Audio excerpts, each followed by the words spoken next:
Well, good morning and welcome to an educational seminar on heavy metal stabilization in soils, more than just getting the lead out. My name is James Lively, and I'm the VP of Sales and Marketing for the TDJ Group. What I would like to do before we jump into the meat and potatoes of the discussion here is I just want to go over a couple of housekeeping measures here. In the upper right-hand corner of your computer screen, there should be a dialog box where you'll have the ability of being able to post a private or a public question. If you don't mind for the question to be read out loud and the answer to that question to be read out loud, then simply make it a public question.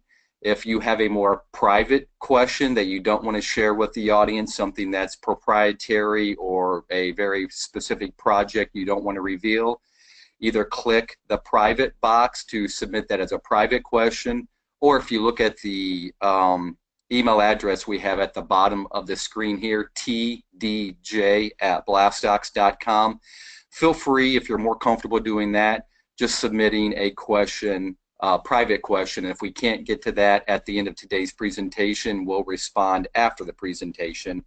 And I should say, again, because we've got so many people participating in the webinar here, we can't really work through everybody having the ability to speak because it could become very garbled. So I have muted everybody else's mic on your end so that only my voice is being heard here. So without any further ado, let's go ahead and get into the presentation here.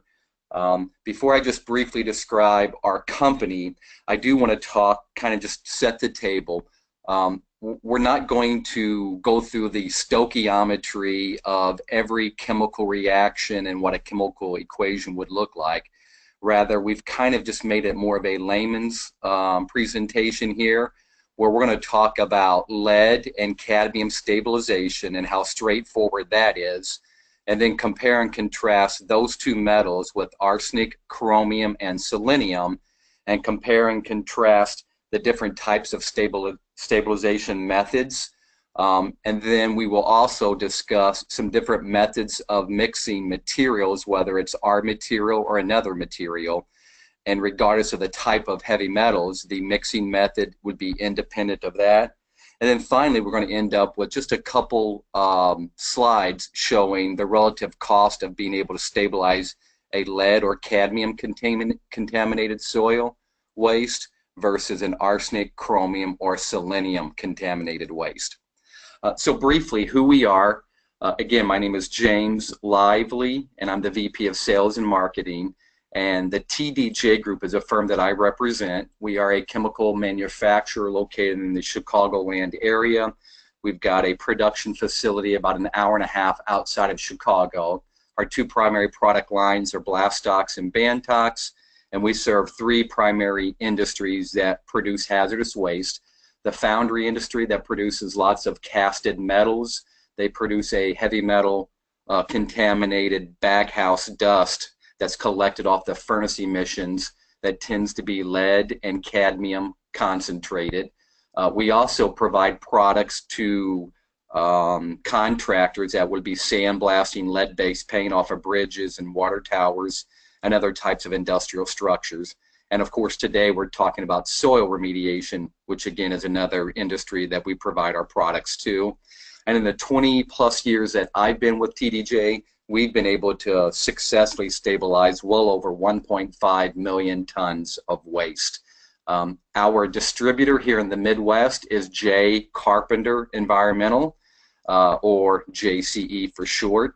They are a subsidiary of Carpenter Brothers Incorporated, and Carpenter Brothers Incorporated is celebrating their 100th year of existence this year, so clearly they're a very successful, long-term, stable company. They provide products to the foundry industry, but JCE is their environmental division that provides various types of waste treatment and pollution control products. Overall, the TDJ JCE team, our primary goal is to sell the material to not just U.S. customers, but really anyone in North America who's looking for a low-cost way to stabilize their heavy metal contaminated waste streams. So just very briefly, Blastox and Bantox, those are our two primary product names. They are calcium silicates. They're dry, granular material. We can provide them in a number of particle size forms depending upon what the application is. Keeping in mind, the smaller the particle size, the more reactive the surface area, so you get more bang for your buck typically when you go with a smaller particle product. We provide them in standard packaging of 70-pound paper bags, 3,000-pound super sacks, and bulk capacities as well. And we'll talk a little bit more about the super sacks because they lend themselves to easy application on a job site. This calcium silicate is designed specifically to target lead and cadmium, which we're going to talk about here briefly. But then we can also add additional enhancements or other reagents that would reduce or change the valence state of arsenic, chromium, and selenium that would make them more conducive for silicate stabilization. What I want to do is just kind of give everyone a little bit of an understanding of some of the characteristics associated with lead and cadmium. I want you to keep that in mind because as we get to the other three more unique, difficult metals to stabilize, this information will be good to compare and contrast. The TCOP limit for lead, I would guess most people on the line probably know that with the TCOP test, it's 5 milligrams per liter, not milligrams per kilogram. Milligrams per kilogram is a total look at how much lead there. This is how much is leachable. The UTS standard, or Universal Treatment Standard for lead, is 0.75. And I should say that universal treatment standards in general, not always, but in general tend to be lower than TCOP values because it's the EPA's way of saying once you have hazardous waste, a hazardous soil, then you have to treat down to below not TCOP value, but universal treatment standards. So that target or that objective could change for your project.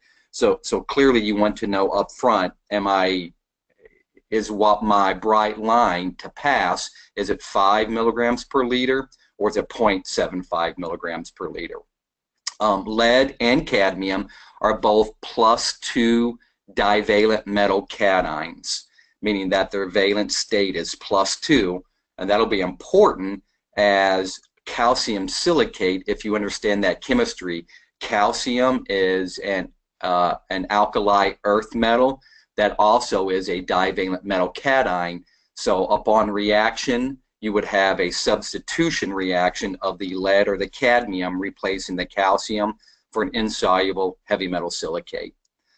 With lead, and we'll see that graphically in just a moment, the minimum solubility range is about 9.5.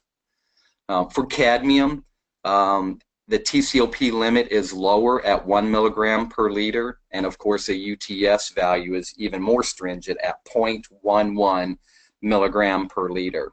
Its common valence state, as I mentioned earlier, is also a +2 divalent metal cation. Its minimum solubility range is about 11. And the reason that's important, I've kind of illustrated that graphically here where I've highlighted toward the upper part of the graph, you'll see a horseshoe-shaped curve with lead highlighted. If you were to take a pen and draw at the bottom of that curve straight down, you'll see that that minimum solubility range is about 9.5 standard pH units.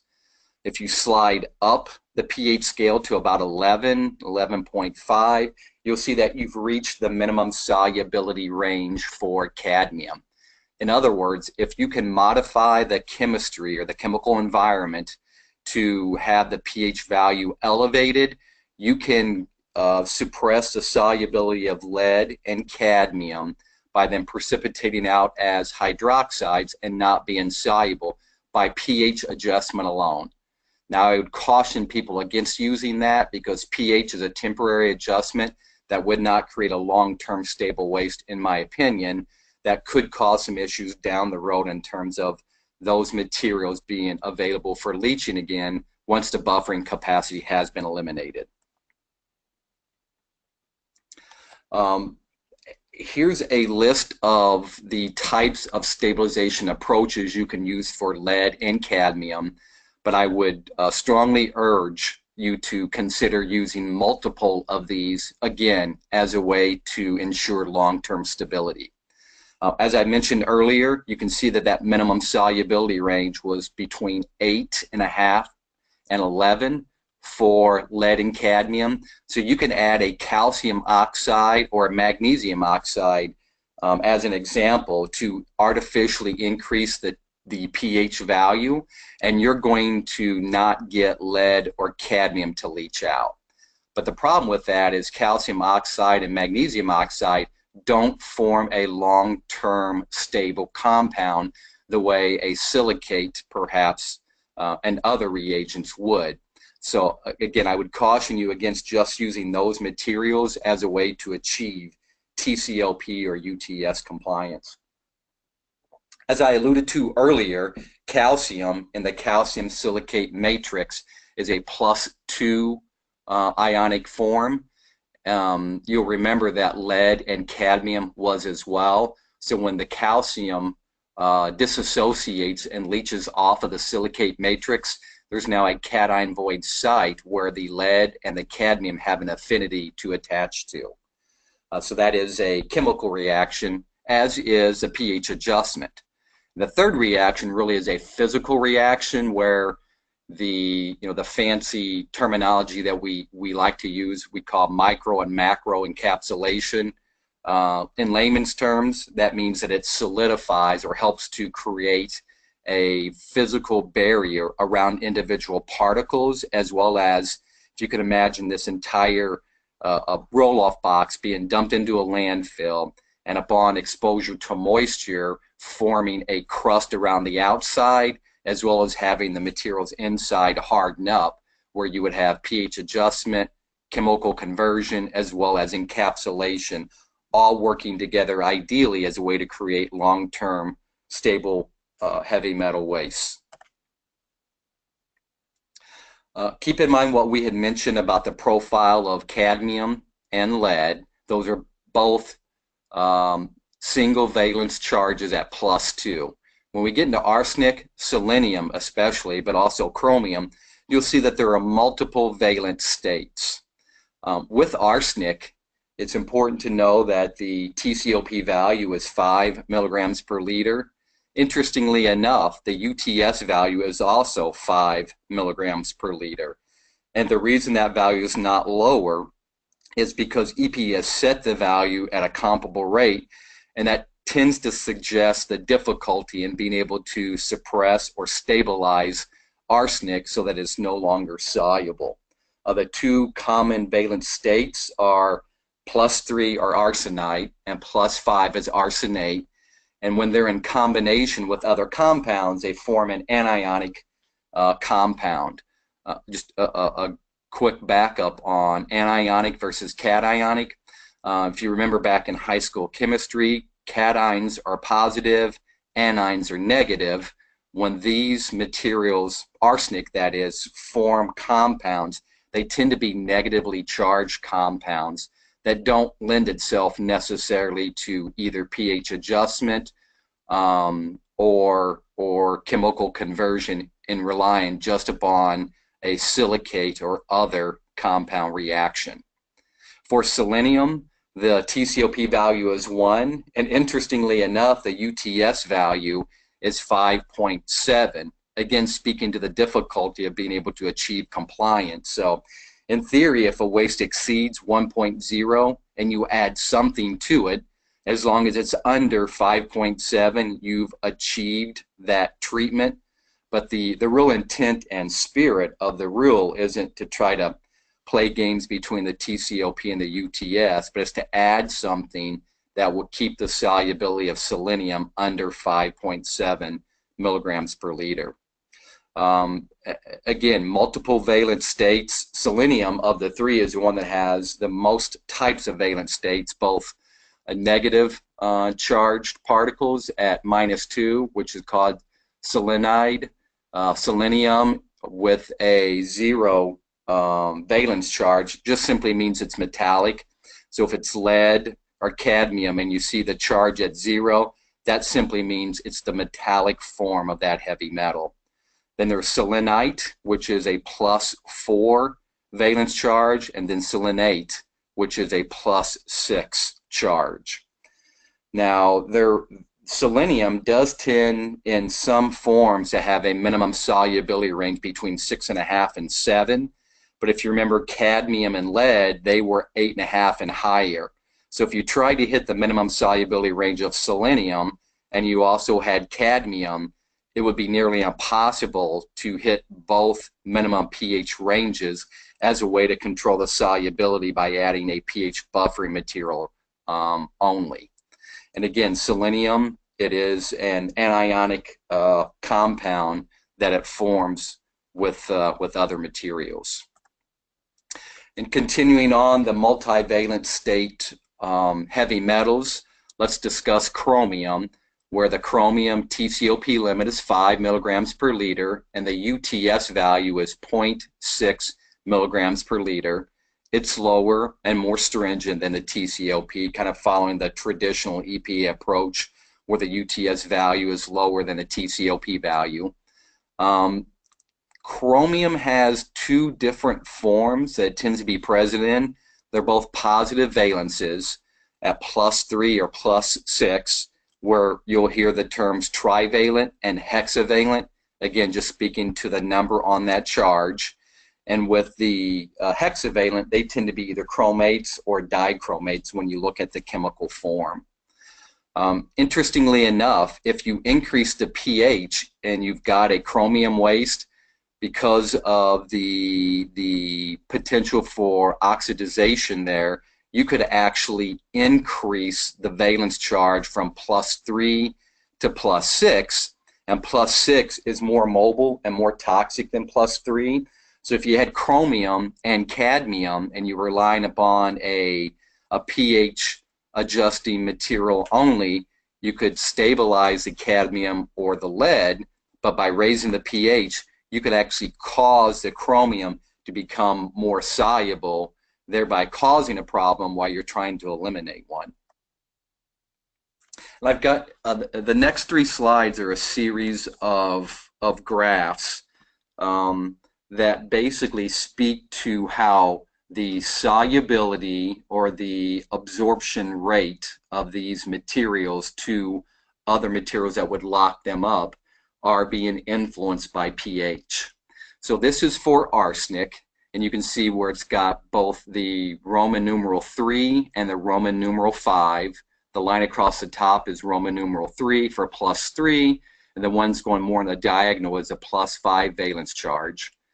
pH is on the x-axis. The y-axis, going from bottom to top, shows an increasing ability for these materials to be sorbed onto another product or onto another compound. In this case, you can see it's ferrohydrite. So if you look at AS5 or +5, as you increase pH, the ability for this material to be sorbed goes down. In other words, you increase the pH, the solubility goes up. Now, it's pretty stable for AS3, where you can see that up until over a pH of 10, it doesn't really have much of an impact in terms of decreasing the ability for it to sorb onto the ferrohydrite. And this next graph here is a similar one. Again, I'll call your attention to the x-axis being pH from a 0 to 12. Don't worry about the y-axis on the left. It's removal efficiency, but to stay with the same terminology or units of expression from the prior chart, look at the y-axis on the right side for absorption capacity. If you're at the top of that at 0.3, it means in that pH environment, these materials are readily absorbed to other products or other compounds, meaning that pH isn't interfering with that. But as you can see, the overall trend is to go in a downward trajectory, where both types of chromium here that are listed are showing as you increase pH, you are decreasing the ability or the absorption capacity which means solubility is going to go up. And finally, selenium. You'll recall that there were 4 different valent states. This is actually showing 6 different selenium compounds. It's not clear on this graph here which of the valent states are represented by each figure, but that's not what's important here. What's important is there are 2 trends with selenium. Again, pH along the x-axis, solubility expressed as micrograms per liter. If you multiply that by 1,000, that would give you milligrams per liter. So we've got that unit because that's how the TCOP expresses its results. But the 2 trends I mentioned, if you move from left to right on the pH scale, you can see that for some selenium contaminated constituents, that increasing the pH significantly increases the solubility of selenium. Again, if we look at 8 to 11, lead and cadmium can be controlled by causing a hydroxide precipitant to fall out between a range of 8 to 11. Here, if you have a range of 8 to 11, you're actually going to increase the mobility or the solubility of selenium. And then you can see for 3 other of the compounds, the individual shapes that are listed kind of almost on the line between a pH of 8 and 12. You'll see that the solubility of selenium really didn't go up much, meaning that those forms of selenium weren't impacted by pH. So what I hope I've said in everyone's mind here is you have lead and cadmium that can be controlled with pH, chemical substitution, as well as encapsulation. With arsenic, selenium, and chromium, that's not necessarily the case, and as we've seen, increasing pH will actually cause these metals to increase in their solubility. So it becomes a real art to be able to come up with a solution that would work when you have both of these general types of heavy metals that would be present. We've talked about methods of stabilization for lead and cadmium and reviewed the individual types of stabilization. As we reviewed and alluded to, for chromium, pH has very little impact on helping with the mobility and can, as we saw, actually increase the mobility. So pH adjustment as a standalone approach is not typically effective with arsenic, chromium, or selenium.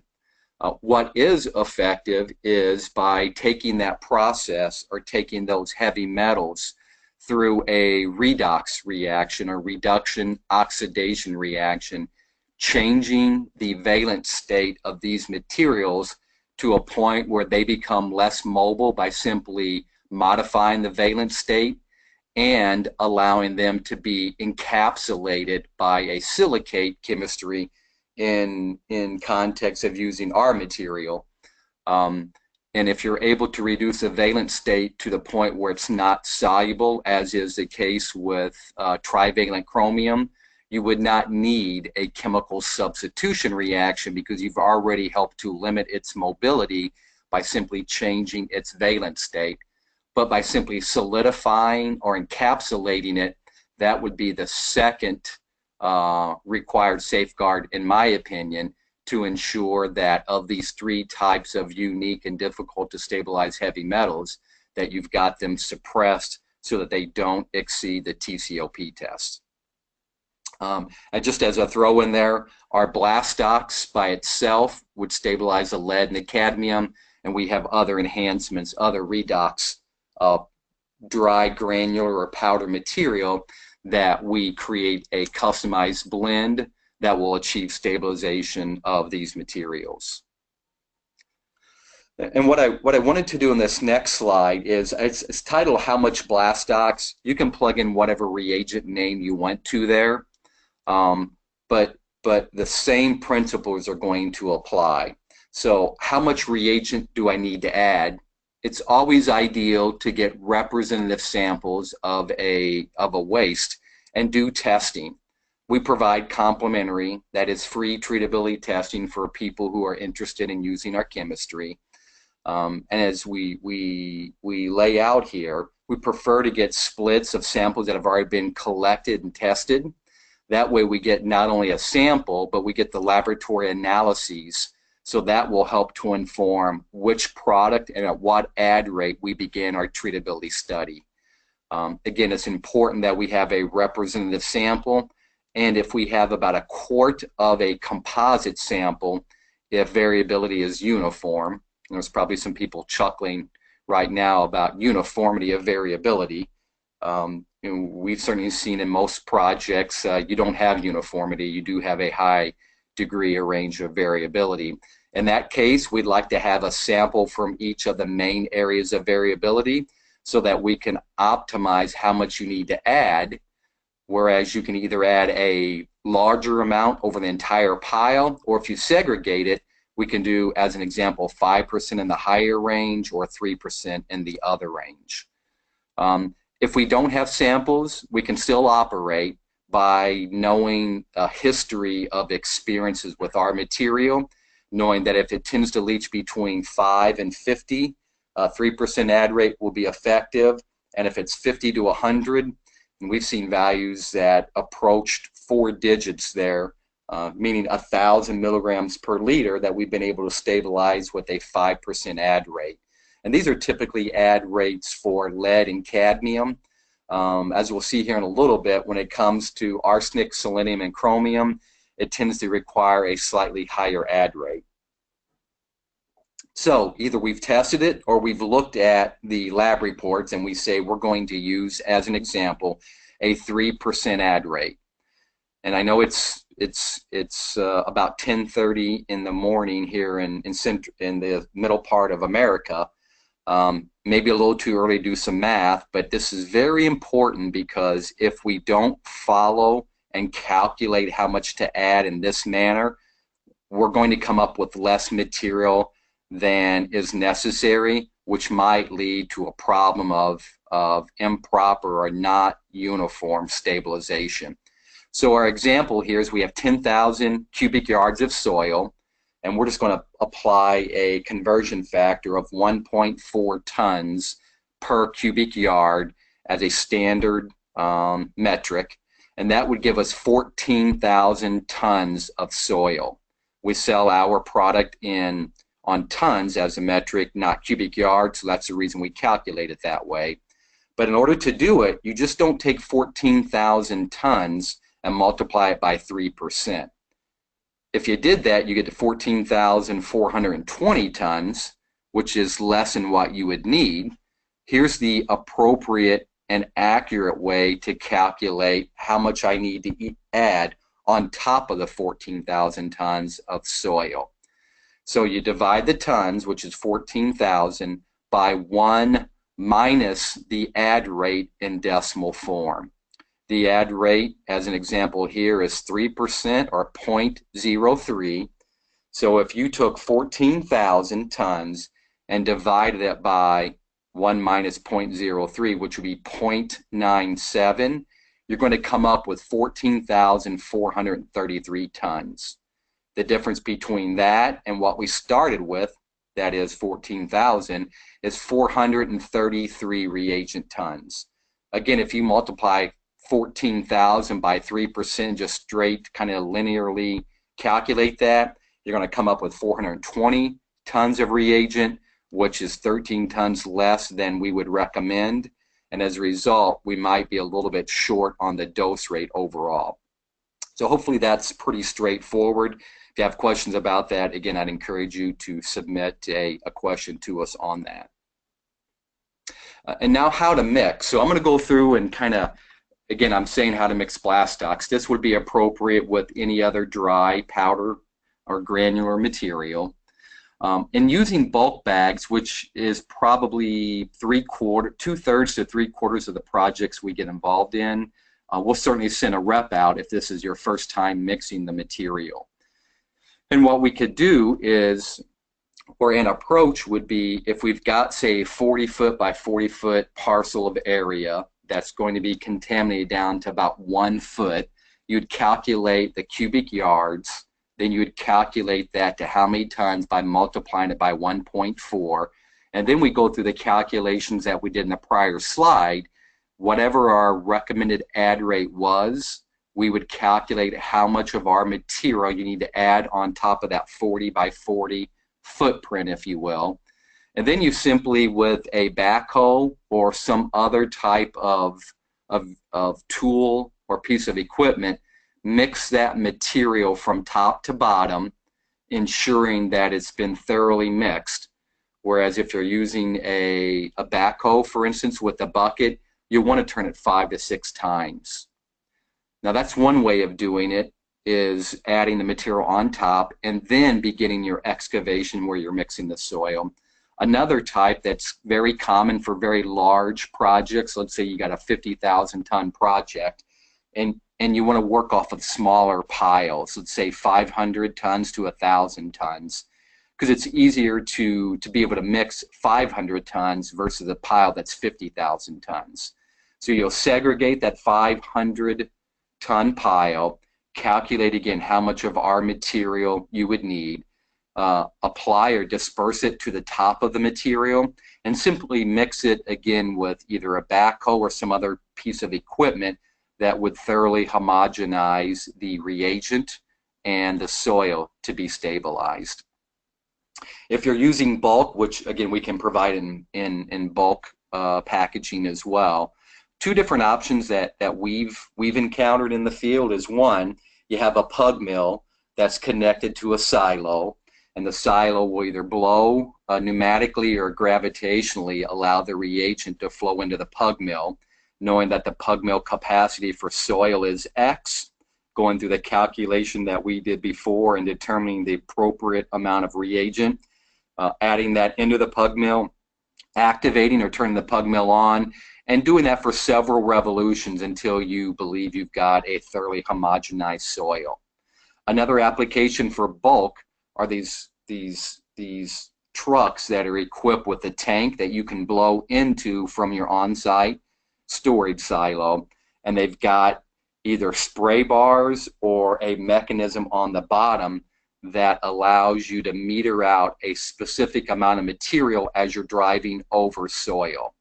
And some of these units will mix it as it's being dropped out, or you'll need some kind of a large industrial tiller, if you will, to be able to mix it after you've applied it with a line spreader or similar type setup. Regardless of the type of application, it's very important that you mix it 5 to 6 times, ensuring that the soil is thoroughly mixed. And if you're going to do this in lifts, we recommend not to do it in deeper lifts than 4 feet, because it's just simply too problematic to get down into larger holes like that and to ensure that you've got good mixing going on. With this material, it's different with other reagents, but there's no residence time or curing necessary. You add it, you sample it, you still need to confirm that it came back non-hazardous. After it does come back non-hazardous, then you can send it off for testing. So I'm going to go through a couple application pics here.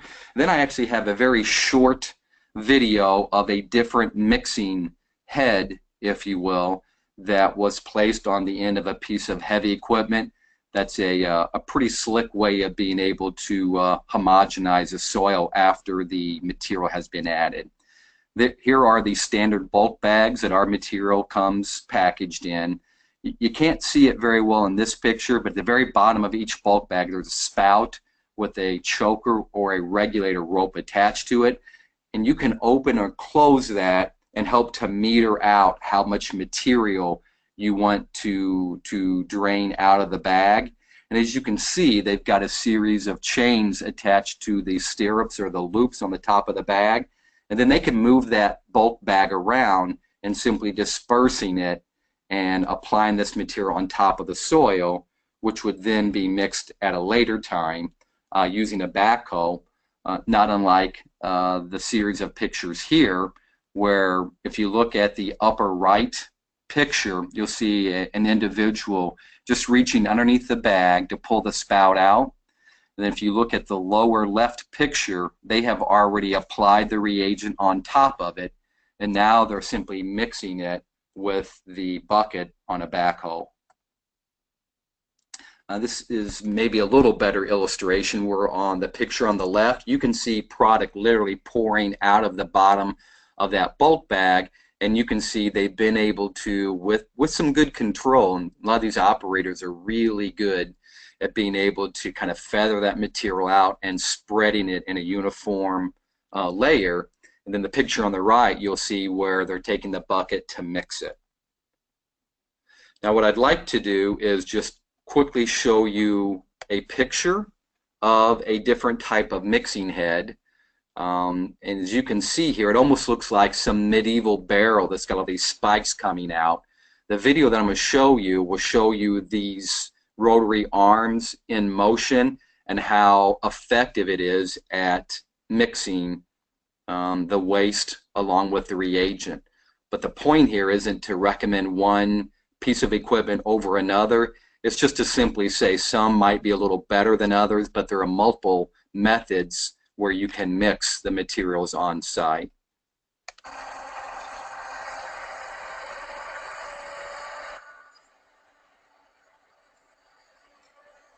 So we'll get a little bit better close-up here, and I'm not going to make everyone endure a full 2 minutes, but as you can see that rotating head, they're digging down a couple of feet into the pile of soil, and it's almost like a garden tiller, if you will, where it's mixing very thoroughly the soil as well as a reagent that they've already applied out of the bulk bag, and you can kind of see the bulk bag just to the left of that piece of heavy equipment there.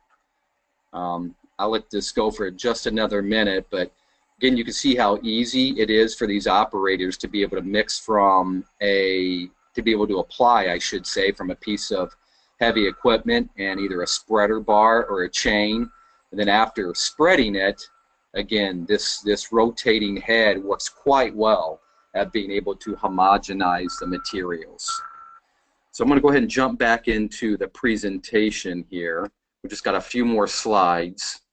If you can just bear with me. I just want to briefly talk about what the cost would be, whether it's lead and cadmium, which is this first illustration, or arsenic, chromium, and selenium for the next one. The typical amount, a typical cost for our reagent is about $300 per ton, and as we alluded to, about a 5% add rate. If you just multiply that out, that works out to about a $15 per treated ton cost to treat the materials on site. Freight and disposal is about $50 per ton on average for both for non-hazardous waste. So if you add $50 per ton for disposal and $15 per ton to be able to stabilize it on site with a blastox type material, that cost is about $65 per ton. When you compare that versus hazardous waste disposal, an average cost, at least in the Midwest here, is about $180 per ton. I know as we get out to the coasts, those prices go up quite a bit. But in this application, we're going to save about $115 per ton. So if you've got a project that's 10,000 tons, you can see quite quickly the use of this kind of a material would become very attractive. Now, a couple of assumptions I do want to make people aware of is, as I said, freight to non-haz landfill is about $10. Tip fees are about $40, and I think that's a pretty accurate number. There are a lot more non-haz waste landfills than hazardous waste landfills, and that's the reason that freight is so cheap for non-haz waste, because the distance is shorter and they don't need the same type of certifications. For hazardous waste, you could transport those materials potentially hundreds of miles, which is going to make the cost of that tip fee and disposal package perhaps even higher than the $180 per ton. Also, what is not included is a cost to mix blastox on site. What we tend to tell people is you're going to know that better than what we are. But if you look, let's say as an example, the cost of an operator and the heavy equipment was $300 per hour. On an 8-hour day, that's $2,400. If you were able to process 1,000 tons a day, that's $2.40 per ton. If you could only do 500 tons per day, that's $4.80, or about $5 per ton to mix. So you can see the cost to mix on site doesn't really change the dynamics or the cost savings that we're seeing here. As I mentioned earlier, arsenic, chromium, and selenium do tend to require a redox material added to our basic chemistry, and that does increase the price of those materials. It's also been our experience that the add rates tend to be around 10% rather than 5% for lead and cadmium. So same assumptions here, same type of waste disposal fee, which again, I'm being conservative here because some of these more difficult to treat heavy metals, the landfill could charge you more based upon what their treatability study suggests to them. But working through the numbers, it would cost about $107.50 to apply the material on site and then to be able to dispose it off site as non-hazardous waste for a total of $107.50. Same waste disposal fee of $180 per ton for a blast stock savings of $72.50 per ton. Again, I have not added in the cost to mix it on site. You could plug in $2.50 or $5 per ton, or if you've got a number you're more comfortable with, certainly plug that number in to do your calculations there. I've just got a couple more slides left here where I'm just giving you a flavor for what we've been able to see in terms of the contamination level and the average dose rate. This first one was a former auto assembly plant in St. Louis where they had an E-coat system where they were able to apply the coating system in a way that required lead to be present. Well, back in the day before EPA was even in existence, they had a large burn area or burn trench where they would throw not only the E-coat waste, but a little bit of everything else and burn it. Well, that piece of property was purchased as they wanted to develop it. And what they were able to determine through testing was it had a average lead leachability of over 100 milligrams per liter. And we were able to treat it at a 4% average dose rate. Again, since it was lead, it was pretty straightforward. We've recently worked with a burned ash pile that was up in Minnesota, and the burned ash contained pretty high levels of arsenic, where it averaged about 15 milligrams per liter when tested via TCOP test.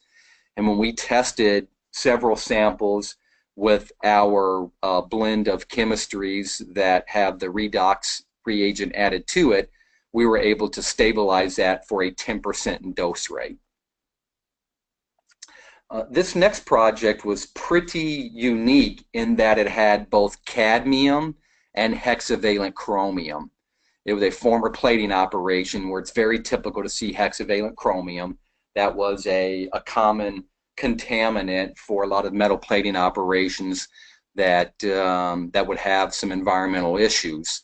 This one happened to have both cadmium and chromium. I'll ask you to kind of go back in your recent memory here. Cadmium had a minimum solubility range at a pH of 11, and chromium, the data suggested as you increase the pH value, you could actually either create more chrome 6 if there's chrome 3 that's present, and or increase the solubility of chromium. So we had waste that exceeded chromium standard of 5.0. The value here was 12. For cadmium, the TCOP limit is 1 milligram per liter, and it was greater than 5 milligrams per liter. So we were able to come up with the solution that both minimized cadmium solubility, meaning that it wasn't just pH adjusting. That's where the chemical substitution reaction came into play for the cadmium. For the chromium, we were able to reduce it to trivalent by adding a material, a redox material, that effectively donated electrons to reduce it from hexavalent down to trivalent. and the waste finish at about a pH of 7, essentially implying that the cadmium was stabilized with chemical substitution, because again, if you relied upon its minimum solubility range at 11, which we didn't hit here, it couldn't have been a pH control mechanism at work here. So this material, this project was very unique because we had to make sure we're stabilizing chromium without causing lead to leach, or cadmium, excuse me, because a cadmium solubility at a pH of 7 would be very, very high. And I'm happy to say we were also able to stabilize that material with a 10% add rate of the customized blend. And at this point, I'm going to thank everyone for participating in our webinar today. I'm going to bring up some questions here. So if you guys can bear with me for just a moment, I'm going to read some questions out loud here. It looks like they were all public questions. So I do appreciate your submission of those questions. And the first question is, can this also work in a water treatment requirement? And Phil had asked that question. So Phil, thank you for submitting that question. Very good question. And it's one that we're asked on a regular basis. Our systems are designed to stabilize solid waste, not water waste. It's really a completely different animal, and while there could be some beneficial use in water applications, our focus is really on solid waste. So to make a short answer long, I guess, Phil, it's not really designed to work in a water-based environment. What are typical freight rates? Is another question that was asked. And I hate to sound like I'm going to evade that question, but the response would be, well, that depends. If you're in the middle part of America, in the Midwest, we can transport this product. Again, that's where the product is produced. So I would say in the general Midwest for $20 to $30 per ton for the freight rate. If you're on the West Coast and we can ship things intermodally, we can do that for about $100 per ton. So it really would depend on the types of the mode of transportation, if you can accept it intermodally. It would depend on, is it pneumatic or is it in vans because you're using bulk bags. And it would also depend on how far away from our shipping point in Peru, Illinois, that is located. If you have a specific project or just a general location that you want to share, we're happy to work with our distributor who works with all the major carriers throughout the country to be able to produce a freight rate quote for you. The next question was submitted by Todd, and it says, will Blastock stabilize lead and arsenic using in vitro testing procedures? Todd, I'm familiar with in vitro testing only from a reading standpoint. We really haven't gotten involved with any projects that require that as a testing protocol. So Todd, I think my question would be, I don't know. We've never tested it in those types of protocols, so perhaps that's some research that we need to be conducting. And we have, it looks like our last question that was submitted by Chuck. Chuck, thank you very much for submitting the question. Would it work to stabilize water treatment sludge? So that's kind of on the spectrum where we've got aqueous solutions or water. Maybe we have semi-solids where it's a combination of water and solids versus just having solid waste. So if we have a sludge that's already been separated from the water and either allowed to dewater or ran through a filter press or some other mechanism to dry up the water, it would absolutely be applicable to be able to treat that or stabilize that sludge. You know, just a word of caution, if it's very soupy and very thin, if you will, the issue with water is you don't want the water to segregate out the particles or the waste that you're trying to treat from the reagents that we're adding to it. So the more liquidy that is, number one, you'll now have more waste that you have to dispose of. So why dispose of water at 8 pounds per gallon? If you can segregate the water and just focus on the sludge, this would be an appropriate application for sludge. And I'm just going to refresh this and see if there are any more questions, and there don't appear to be. So at this point, I would encourage you, if you have any other specific questions, again, feel free to email us at tdj@blastox.com. You will get a follow-up automated response tomorrow. I do want to encourage you, if you have a project that you think we might be able to help you with, we'd love the opportunity of providing a complimentary treatability testing for you, again, at no cost. And we do have sampling kits that we will send to you that just makes it a little easier for you to be able to collect samples and send those to us. So when you get that email tomorrow, keep your eyes open for that. And if you'd like to participate in that, then we would love to work with you on that. So with that said, again, on behalf of TDJ Group, we thank you for your participation in today's webinar, and we hope that you found it educational.